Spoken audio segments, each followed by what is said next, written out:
Welcome back to Celebrity Catwalk. We've got another exciting episode today, and thank you for catching us on Manhattan Neighborhood Network. If you're watching us on YouTube, be sure to hit that like and subscribe button so that you will not miss a single episode. We are here with Sadik from magicvillage.org. We're going to tell you the name several times so that you'll be able to run, not walk, but run on over to the website and be able to check out some of these absolutely incredible pet blankets and fabrications that he's brought to share with us today. We discovered Magic Village at the New York Pet Fashion Show. We both share an incredible mutual friend, Ada Nieves. And so when I saw the product and talked to Sadik, I said, we have to get you in. And thank you very much for coming. Thank you for your patience. Please tell us the history of Magic Village, because correct me if I'm wrong, you have over 40 years of experience in the fashion industry, and what evolved and how this all came to be. Well, Magic Village is my brainchild.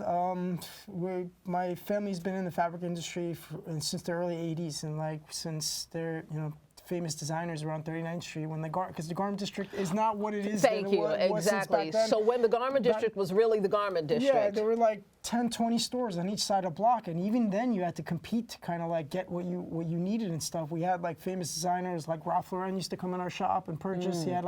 We used to own C&B Liberty on 39th Street and West 39th Street, right by the Port Authority. And over time, the real estate value kind of it skyrocketed, and we couldn't afford to keep up with the rent as the real estate went up. So we moved our locations, and then in the 90s we moved to 14th Street between 2nd and 3rd, and that was my first time when I met Ada, way back in the day, and that's when we were Diamond Fabrics. And then from there, we had the same issues with real estate. If you don't own the building, it's kind of its own thing, where you have to upkeep with keeping up with the rent and stuff, and everything's going up. But we moved to First and 11, and we're there till, I believe, the 2010s is when we closed up shop there. Unfortunately, the East Village wasn't what it used to be.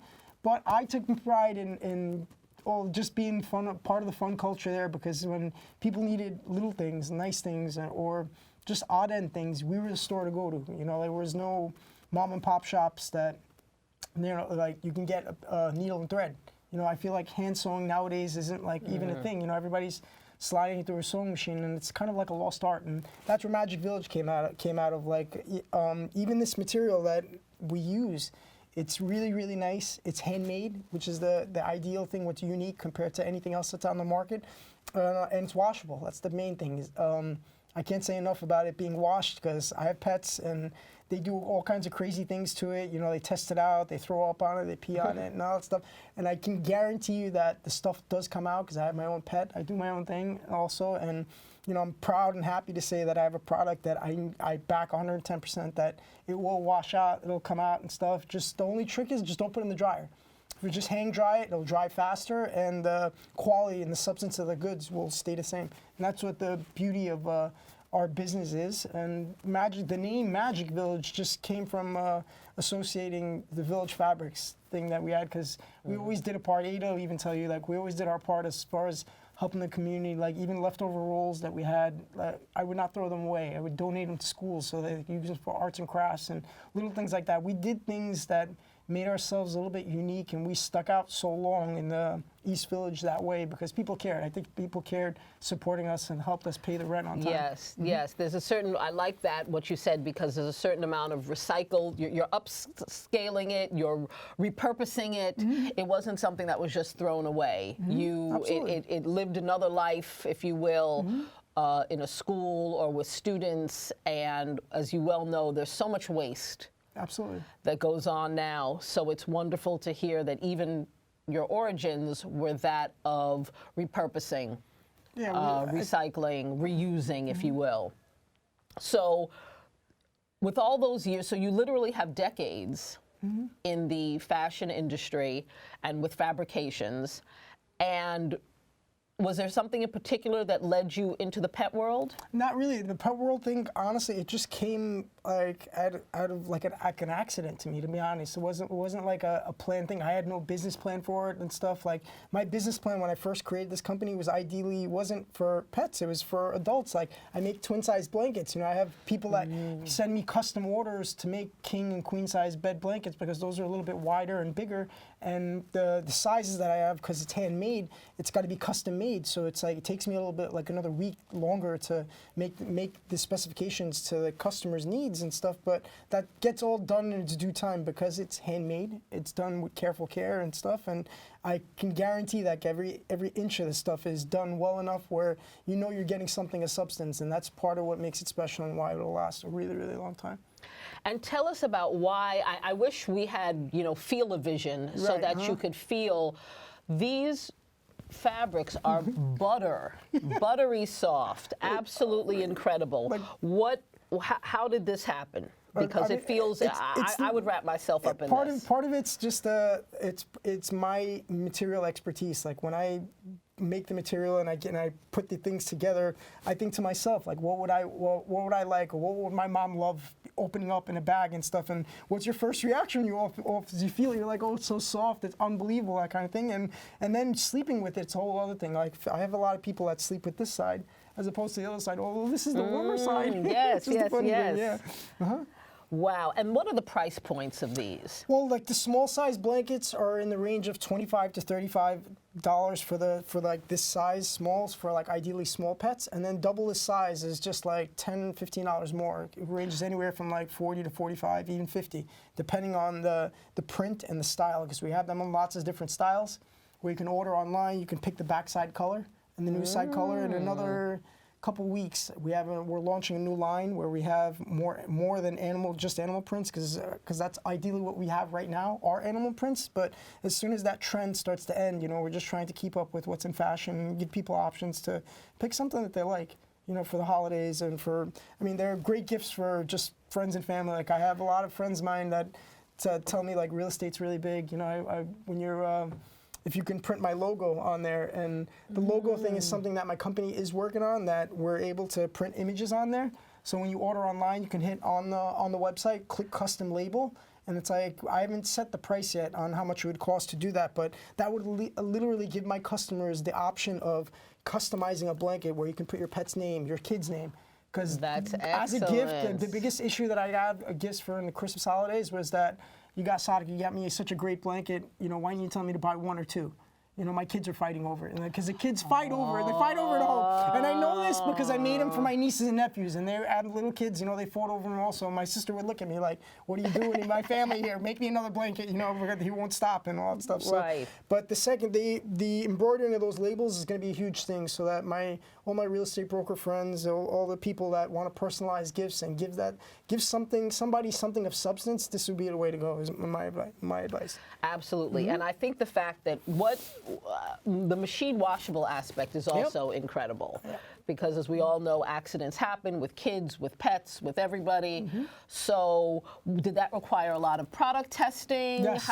Yeah, I sat and this is not just like months of testing. This is like years of being in the fabric industry and just knowing what different types of material are. Like there's like 30 to 40 different types of fake fur. There's 20 different types of thicknesses in fleece. They all even have different names, and I'm obviously not going to say the names, but right. I picked the ideal things in my mind where it's not too heavy or too thin, as you can feel from it. Yes. Where again, you can just use it as a throw it on your couch or just on your bed and use it as is. And like I said, if it gets dirty, just throw it in the machine and wash it, and just pull it out the washer, just hang it, and then it's good to go.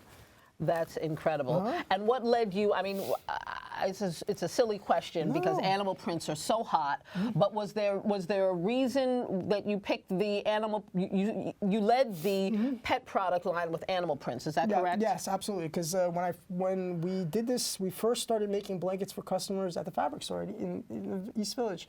And there was a big demand on that, and it wasn't just for animal prints, it was just the fake fur that we had, because we were known in our fabric store of having all different types of unique fake furs, Wonderful. Short hair, long hair, so So we had a lot of experience with suppliers and dealing with people. And these animal prints are something that I knew I fell in love with, that other people would fall in love with. And I'm proud to say that people are following my vision and seeing what I have, that it's something of good use, and it'll probably last to them a really, really long time. Like, I'm still using blankets I made 20 years ago. You know, a lot of people can't say that with the amount of stuff that's made nowadays, you know, because you can find something that's less money and stuff, but in the end, you're probably going to pay for it more in the end, because you're going to have to buy it more than once or 3 times to get the same use out of it than you would do with one of these. Absolutely true. Absolutely hard thing true. A lot of people can't do. And please tell us a little bit about that, because I don't think people realize all faux fur is not created equal. No, so please. There's lots of different types of fake fur. If you've ever gone to a fake fur store, and I'm telling you, because I like to think of myself as a fabric expert, but even that being said, I'm not the aficionado of material here, but I do know my material, and there's so many different types of fake fur, and like the suppliers won't even tell you the fur, because their goal is just to sell a product. Their goal is not to tell you this one's like half the weight, it's not as good, this one's a little bit more expensive, but that's the better one, and you know, like the inside of it won't peel or anything like that, because those are things that happen over time. When people buy brand new blankets, it's soft for the first night, and then the next night it starts to fall apart, it sheds or it peels when you pull on the edges, you know, little things will pop off. Because these things are handmade, you know, like I take the time and energy to put in each stitch where it prevents that stuff, and it has enough, you know, airway in here so that even when you hang it and dry it, it only takes a short period of time to dry, and like I said, it stays really, really soft. That's what I can say. I'm so super proud to say that the material just holds up really well. So it's the material and the quality of the material that allows it to stay, you mentioned air weight, and so it's the material that allows it to be resilient, if you will, in terms of washing. Is that correct? Yeah, absolutely. Yeah, I would agree with that and back that 100%. You know, saying that because I've tested it and washed it 100 times with cold water, hot water. I've spilled all kinds of things on it, wine, dog stuff, all kinds of dog stuff. But like, I'm grateful and happy to say that it all comes out. You just got to give it, you know, some time to dry, and then you should be good to go. Wow. So at this point, does Magic Village, do you have any more brick and mortar stores, or have you purely transcended into the space of online We've just done the online thing. Like, I haven't done those other vendors yet, because part of the issues that I've been dealing with that is like animal shelters are my perfect example. As much as I want to give myself and the company to the shelters and stuff, I was unsuccessful getting that stuff done, contracts being done with them, because animal shelters, I don't know if you're aware of them, they're government funded. Yes. And they have very little budgets, and they're not in a position to offer me, because I'm a startup company that needs to survive off of making money, they won't offer me anything of substance. So anything that I have left over that I can donate to them is what my intention on doing. And then part of my sales moving forward, I think in April or in May, we're going to donate some of the money to the few shelters that have worked their way with me still, to kind of like work with me, because they know that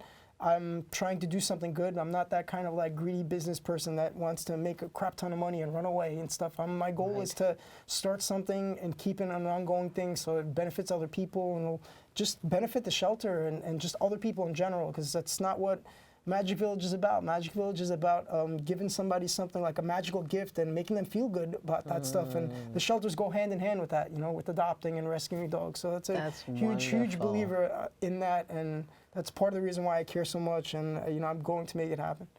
That's wonderful. So tell us any more plans and what we can look out for in 2020. Well, the big thing for us is just brand awareness, get our name out there. I believe July the 4th or the 27th, Magic Village is going to be a vendor for the Poconos, in the Poconos. So we're doing an event there where we're going to have a table, we're going to have a bunch of people running around doing, you know, advertising the event.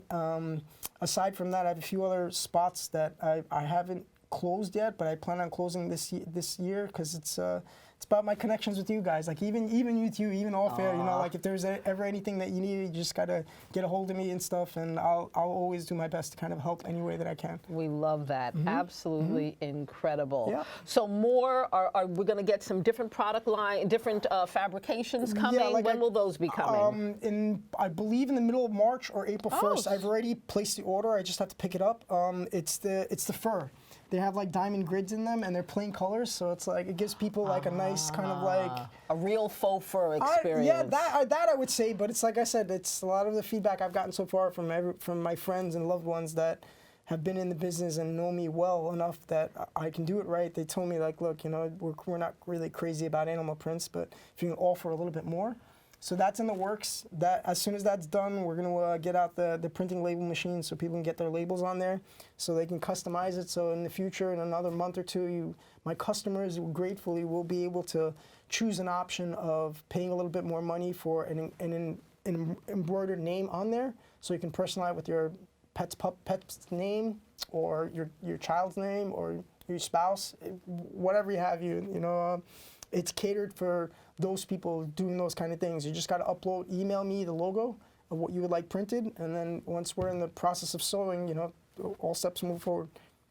It's such a shame what has happened to the garment district, the garment area. We talked about that a little bit, but from your expert opinion,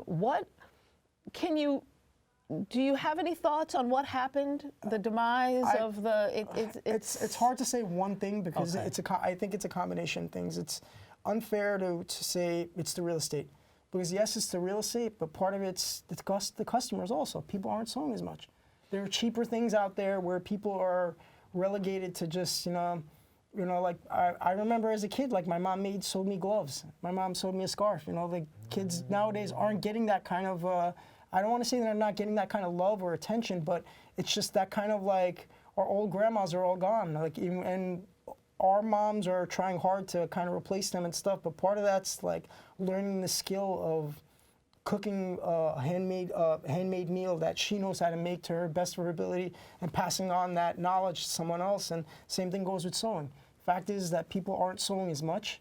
If there were more sewing classes, or I think it's an education thing. Part of it's our education is lacking here in the U.S. Also, you know, if they were offering, you know, like sewing classes instead of like home ec or athletics, stuff like that, kids probably would be sewing. We would have more designers out there, but it's really got to come out of you, because even me, no one taught me how to sew. Like, I grew up with my mom, and like my sisters, we were all stuck in a fabric store all day, and I kind of like just got fed up with like seeing my friends wear these raggedy costumes on Halloween, so I'd make my own costumes. I make my own costumes every year. On my Instagram, I have my own Pepe Le Pew photo I can show you. Last year, the year before that, I was Hobbs from Calvin and Hobbes. The orange tiger with the little boy and stuff, with the sign on it stuff.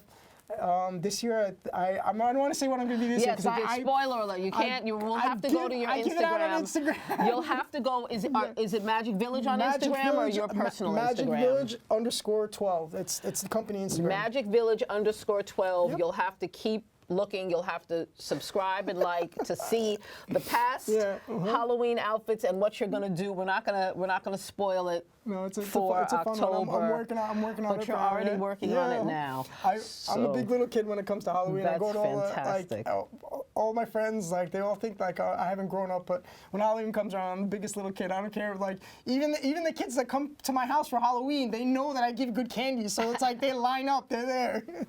So I'm sorry, I cut you off. So okay. you were really giving some good lessons in terms of what has happened to the garment industry, because it has really, so people just aren't sewing anymore. They're not getting it in school. They're not getting it from their family. Do you think it'll come back? Is there any? I want to say yes, but for that to come back, there's got to be like, you know, it's hard for me to even say like there's got to be money involved, and there needs to be like a community effort, like a community center that, you know, teaches this kind of thing, because like with this day and age with mental instability and so much stuff going on, people being depressed and stuff like that, like learning to sew a blanket is not, in my mind, is not that even hard.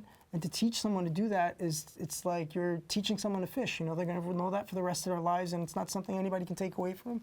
I wish that in the span of what I'm doing, that I'm able to, with some of the contacts and networks, TV people that I meet with you guys, to set something up like that, because that's the future of my business. If people aren't sewing and stuff, then how am I going to, it's like anything, music, cooking, sewing, if it's not fun, then what's the purpose of doing something? Like, you can see me, I'm very passionate about what I'm doing. I love what I'm doing. This is fun for me. Like, and if I can say that to anybody here, it's just follow your dreams. Everybody tells you can't do it, ignore all of them, because I've had so many people tell me, you can't do this, it's not gonna work, I don't believe you. And these are like people that have known me my whole life. You know, like, I'm thinking they'll be my #1 fans, but if you have that drive and you know that you can make something good out of something and do it right, it's just like my father said, you know, you plant the right seed and you give it the right blessings, you know, a beautiful fruit will come out or a beautiful vegetable will come out, but you have to put in the work, and that's it.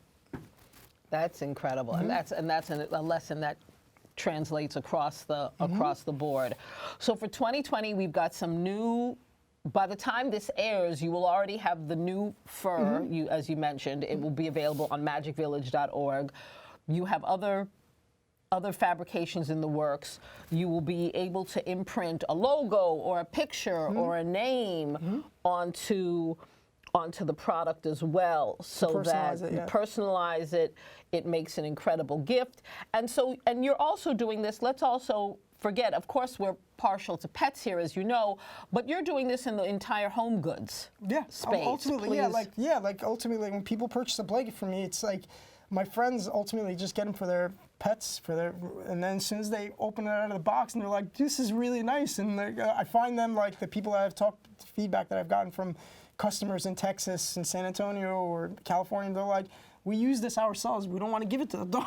Right. I'm like, just buy another one. I'll make you another one. You're my friend now. I'll take care of you. They're like, all right, so fine. you will make this in any and all sizes? Yeah. You just have to give me a little bit of time and stuff, because it normally takes about a week for me to initially do one item. I know that sounds like a lot of time, but I give that time just to make sure that everything is done carefully, properly, and done to the specifications that it's perfect. You know, I want you to have a long-lasting product, and as you can see with all these things, you know, I've taken the time and detail on, like, you know, making sure that it's right.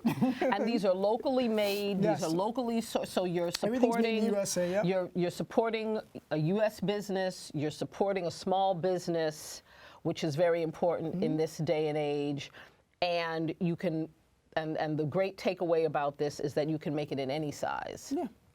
I've had people email me, like, you know, can you make this size? Like, even I have some custom orders that, as long as I can negotiate a price that you're comfortable with, you know, that making it's not really like the hard part for me. Hard part is just you paying what you think is the right price. And me saying that, it's, you know, it's a business. You know, it's like I can't sell like and a one-of-a-kind, like, ideal, like, cat cushion for a dog carriage, and then you expect me to give it to you for like $10. It cost me more to make that, you know. But as soon as I figure out the designs and can make it that way, like, I already have one customer, Summer. I think she asked me to make like a dog kind of like Summer Strand, yes, friend to the show. Shout out, Summer. We see you.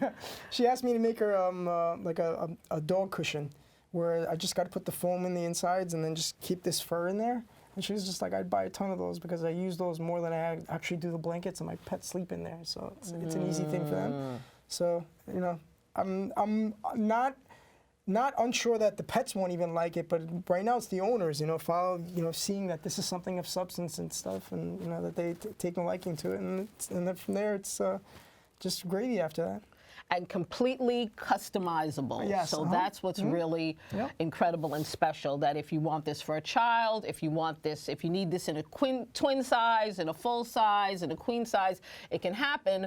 We just need to be able to give you a little bit of time and give you specifications into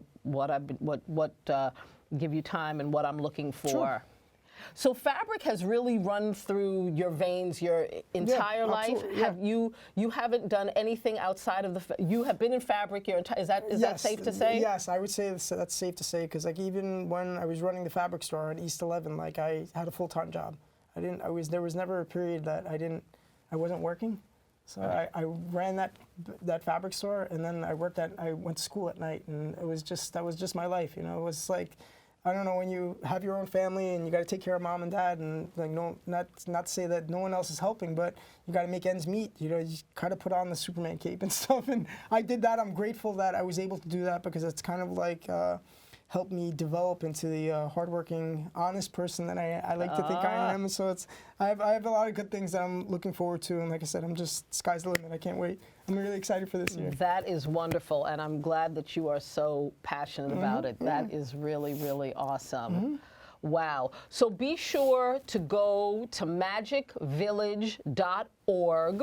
We've got it on the counter card here. Hopefully we've gotten some great shots of this fabulous custom tablecloth here. And you can order anything you want. You can reach out, and Sadik will customize anything for you that you need to have done. It just takes some time, because it's truly a labor of love. Yeah, because I take the time to hand stitch everything, and that's something that a lot of people I don't think realize, that even when they're buying them online.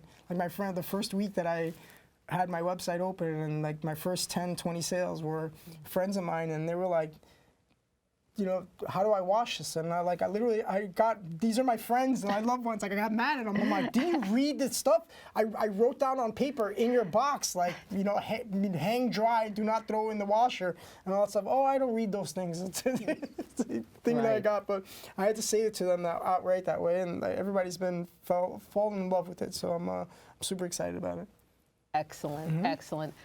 Thank you so much. You'll have to come back. I will. We will have to come back. Maybe we'll get you in closer to Halloween, so that you can give us a little, and you can show us your costume. I would love that. And wear that. Again, be sure to check out magicvillage.org. Follow magicvillage_12 That's my on Instagram. And you can have one of these beautiful, beautiful, and it's just soft. Really it's soft. it's really like butter. Incredible. Thank you very much for being here. Thank you for watching. Thank you for catching us on Manhattan Neighborhood Network. And if you're watching us on YouTube, be sure to hit that like and subscribe button, so that you will not miss a single episode. Until next time, thank you.